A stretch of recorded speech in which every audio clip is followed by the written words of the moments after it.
សូមជឿនរឿងឆ្កែចចកក្នុងពពែសម័យកាលមួយមានចចកមួយក្បាលបានឃើញសាច់ពពែមួយក្បាលនៅលើភ្នំហើយបាននិយាយថាចុះមកក្រៅមកកញ្ញាពពែនៅទីនេះមានស្មៅខៀវខ្ចីវែងល្អណាស់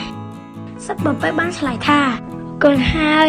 ស្មៅនៅខាងក្រោមនោះប្រហែលជាឆ្ងាញ់ណាស់ប៉ុន្តែប្រសិនបើខ្ញុំចុះទៅក្រោមអ្នកនឹងមានម្ហូបដ៏ឆ្ងាញ់ពិសាដូច្នេះខ្ញុំចូលចិត្តនៅទីនេះជាកន្លែងដែលអ្នកមិនអាចមកដល់យ៉ាងណាខ្ញុំមានសុវត្ថិភាពព្រឹកប្រាកដគុំនឹងអារម្មណ៍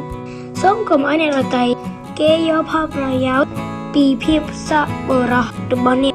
មនុស្សអាក្រក់តែតែមានកលបិចសូមមកសុខភាពល្អ